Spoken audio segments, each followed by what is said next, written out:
Alright, so this is a suggestion via Patreon. The name of the video is Are Camels OP? This is coming from the channel Tier Zoo.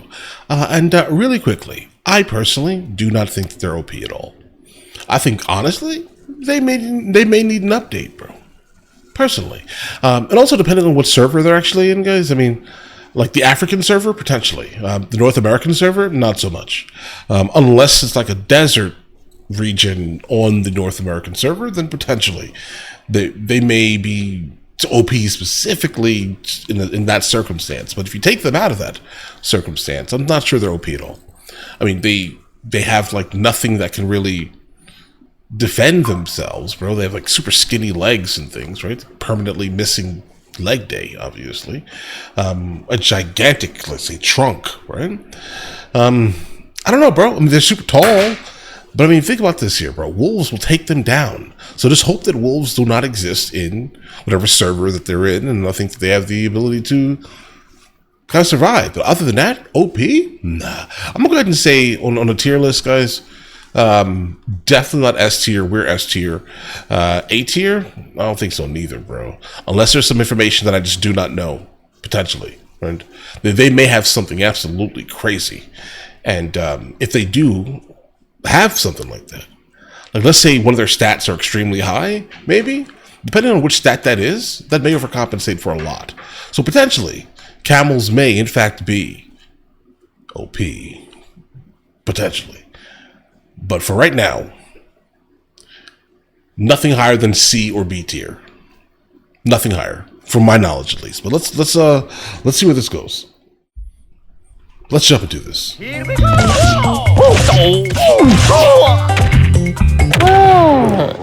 Oh! Wait, they're like really strong in the mouth? Camels are one of the most unorthodox builds in the game. In the right conditions, their combination of unique abilities and special set of elemental resistances makes for a shockingly effective strategy. They taste good also, though. On the tier list? Yeah, is their weird shape B or and C odd skill set actually overpowered, or is their current player base carried by their human allies? Yeah, they're being Today we'll carried, discuss the history, no doubt. stats, and abilities of the camel, and ultimately decide they can swim also, the though. origin of the camel. Camels first began rising in the meta at a time when a lot of mammalian herbivore builds were really taking off.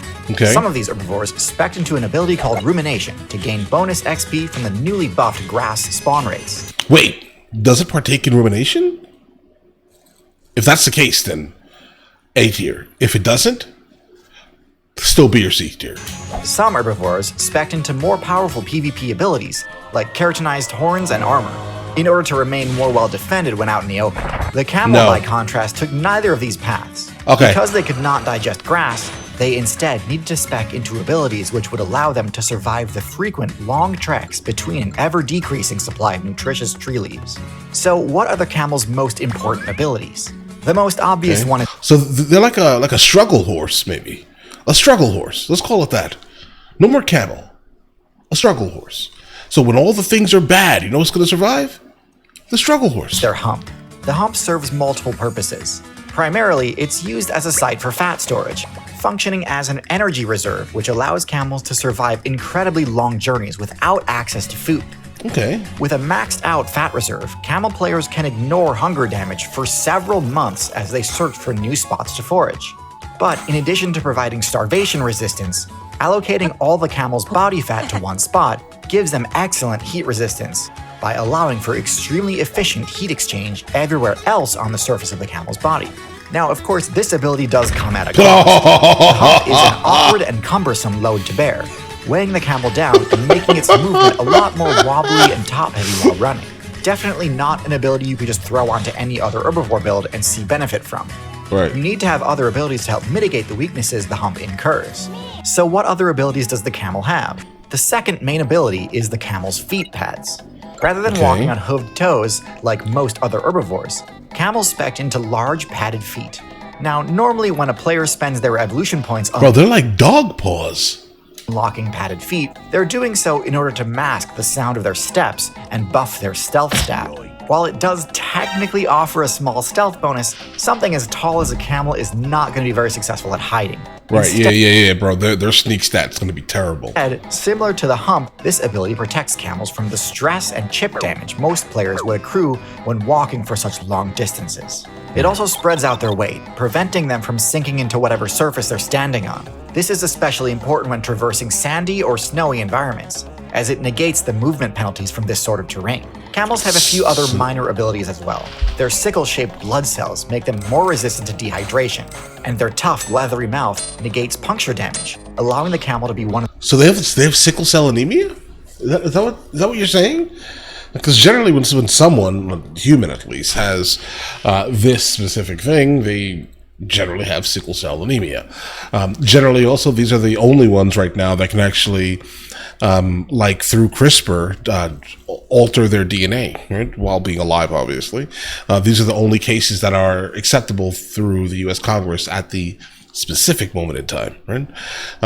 So you can get your genes edited if you have sickle cell anemia. One of the few builds able to eat cacti without being hurt by their spines. A lot of players are under the impression that camels possess a powerful spitting ranged attack, similar to the cobra or archerfish. Unfortunately, no, there's not really anything particularly threatening about the camel's spit, nor do they actually employ this skill in combat. They may vomit when threatened, but this is usually just a result of stress, not what a is defensive that? ability. That's not to say the camel's mouth isn't dangerous, though. Ew. In addition to their tough, leathery palate, one of the things that sets camels apart from other herbivores is that their teeth can actually deal serious damage. And with a neck as long, powerful, and flexible as the camel's, there's not many angles you could attack a camel from without risking a nasty bite counterattack. Camels can also attack with their kicks, although their padded feet won't deal as much damage as, say, the sharp hooves of a zebra or giraffe. Anyway, those are the main abilities of the camel build. Next, let's look at the camel's stats. And quick note, I should mention that there are two variations of camel, the dromedary and Bactrian. Their most apparent difference is that the dromedary has one hump while the Bactrian has two. But honestly, the more important difference is in their base stats. Bactrians are larger, more powerful, and better adapted to the cold. The dromedary is smaller, but slightly more agile. And I really quickly, so where is it spec'd in? Mobility. Okay. The Bactrian is interesting, though. I mean, I can't really see what that, maybe a perspective or perception, maybe, potentially. Okay. I would say, honestly, it's pretty OP, bro. Just looking at the stats, I mean, they're pretty much equally balanced. Like, what is better than an equally balanced character? Nothing. Right? I mean, you can spec all the way into one thing, but you generally have to weaken other things. It seems like the Bactrian absolutely is the way to go. Maybe this is the update to this one. Maybe this one was the original one. You know, it dominated the meta for a while, and then the update came, and then boom, that one. Potentially. And better suited for extreme heat. Camels have slightly above average intelligence, necessary for them to be able to remember the long routes that they travel on. As mentioned earlier, camels do have a more damaging bite than most herbivores. But compared to the damage large herbivores can dish out using their tusks or horns, they still fall short. Their defenses are quite strong, especially when it comes to elemental resistances. But on top of those, the camel's height makes it very difficult for predators to land them down. Thanks to their special terrain movement bonuses, most of the time they don't even need to worry about predators, as no sane player would seriously try to follow them into an inhospitable desert. But even on normal, solid ground, the camel's movement speed is pretty decent, albeit kind of awkward. Obviously, even with their padded feet slightly dampening the sound of their steps, their stealth is still abysmal, given that camels are the third tallest land animal after the giraffe and elephant. And lastly, their perception is pretty normal for a mammal. But where does the moose fall in on this? Because I'm pretty sure the moose is gigantic, bro. The bull moose? Except for the camel's partial immunity to the blindness condition, on account of their long eyelashes, which block incoming sand and dust. This is all well and good, but the question remains, just how viable is this setup really? Is That's a great update. Just another build completely carried by humanity? So I personally do think that we are definitely carrying this species. Now, I've eaten one pretty often in Morocco, guys. I live half the year in Spain, so I'm in Morocco pretty often. And yeah, camel is in fact on the menu pretty often. It tastes good on rice and sauce, basically, right? But I guess if you need one, like for example, if you were like tribally Berber from the desert regions of Morocco, potentially that would make a lot of sense. But what other value would they have? I mean, yeah, they are a living, breathing creature that deserves, for the most part, to exist, right? But I think that if they did not serve a purpose for us, they would have been eaten into extinction because they are delicious. Okay, to be honest. So the camel is actually one of the more recent additions to the humans' party, with domestication being unlocked during the mid to late Bronze Age, well after dogs, cats, and horses had already formed alliances with humanity. And it was with the last one, horses, that camels were competing with for the spot on the team, as both horses and camels are useful to function as a mount. Horses are the faster mount, and in a lot of scenarios, that's truly all that matters. In Bronze Age human versus human PvP, being able to outmaneuver and flank their enemies was one of the most important factors in securing victory. But for just about everything else, camels were far more reliable. Camels have a higher equipment load, meaning they can carry much more cargo. They have higher vitality and defense, and thus can carry human players a much further distance in much worse conditions. And of course, the fact that they are not impeded by difficult terrain is a huge perk for choosing the camel.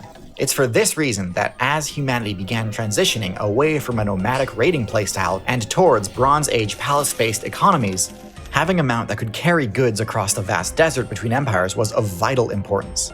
Camels were the only viable option for humans to cross the large deserts, like the Outback, Sahara, and Mojave, until humanity unlocked trains on the tech tree. So for a substantial length of time, camels were an integral part of the economy across most of the world. And although railroads have made them obsolete in some servers, when it comes to crossing the desert, they are still genuinely one of the best options. Similar to horses and cattle, the vast majority of camel players are purely opting for the human-focused team combo playstyle. There are only around 1,000 players who are part of the truly wild faction that never joined up with humans. Does this mean without humans, camels would be low-tier trash? I can see...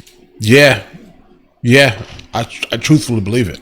All right, so whatever you're going to rank them, whatever you're going to rank it, you need to either take out the human influence or add it, but then explain that they are this because of this. See why you might jump to that conclusion. Despite their immense physical strength, I rated domestic cattle as B tier, in part because without humanity, it's unclear if they could even survive in the wilderness. Honestly, B tier might have even been too generous. But there's no question, when left to fend for themselves in the wilderness, camels not only survive, they thrive. When humanity unlocked the motorized transport tech, many human players kicked out the camel players from their party. This happened in America, in the Middle East, and most significantly in Australia. Now, an invasive mammal succeeding in Australia is really not that big a surprise, but thriving in the outback specifically is undoubtedly impressive. Here, they must contend with one of the other most successful Australian invaders, the dingo. And let's be real, it's not even close to being a dingo ate my baby. An even matchup. Being historically from Asia, camels had to contend with everything from lions and leopards to wolves and even tigers. So despite their awkward top-heavy appearance and lack of powerful damage-dealing abilities, their incredible survival skill earns them the rank of A tier. Now this... Okay. I don't like your ranking, bro. I'm just gonna be honest. I don't like it. I mean, you did explain it. You explained it. Survivability. Amazing. Are they A-tier players? Player characters? I don't think so. I don't think so. I'm sorry, bro. I disagree. I disagree with you. But, let's go. This video focused specifically on the Bactrian and Dromedary camel, the two builds most players would associate with the word camel. But the camel faction does technically contain two other builds, the llama and alpaca. These belong to the player base of prehistoric camels, which chose to venture south into the South America server, rather than across the Bering Strait and into Asia. Because of their vastly different environments, they obviously spec into different abilities. However, a lot of their core features are more or less the same. I have a lot to say about these creatures, mostly that they are the most disgusting, nasty creatures I've ever encountered. Alright, so this ad read is going to take a bit of a different turn than usual, but here's the deal. A few months ago, I got a message from the team at Wendover Productions asking if I wanted to be on a game show. Considering this is the same team that makes the show Jetlag the Game, I immediately said yes. And as a result of this decision, I ended up being on a wild, crazy show that ultimately led to me getting kicked and spat on by alpacas. That's really all you need to know, but let me explain a little more about the concept behind this show. It's a game show where a bunch of YouTubers, including myself, had to compete in a series of challenges in order to win money. The trick is that one of us was a saboteur, a traitor who would deliberately but subtly throw challenges. And at Okay, so kind of like The Mole, right? The Netflix show that basically is what he just described, unless that's the show he's talking about. the end of each day, we need to vote off one player that we thought was the traitor. The twist, though, is that all of us were the traitor. It's an immensely fun show that I'm incredibly proud to have been a part of. It's called The Getaway, and it's an original series streaming now only on Nebula. Nebula is a streaming service owned and operated by creators like me. Many of you have heard me talk about Nebula before. It's the creator-owned platform with no ads, no algorithm, no clickbait, and phenomenal content. In addition to The Getaway, Nebula is home to a huge library of amazing originals, including some of my own.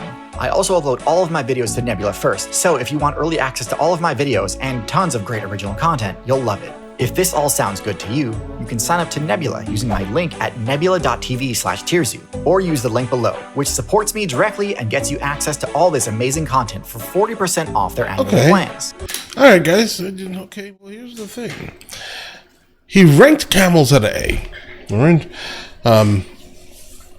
Before we went into this, I said if there's some information that can change my mind specifically on Camels not being a B or a C, then I will absolutely take it. But unfortunately, not enough information was given. Now listen, when I say this here, the survivability aspect of the Camel itself is intriguing, right? It may be interesting to at least do one solid playthrough, I would say, with the Camel, right? The Bactrian specifically, though. That's what I would choose personally. But still B tier for me personally.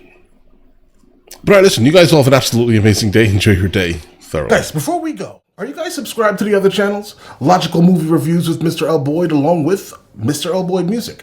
Both are found in the description. Check it out.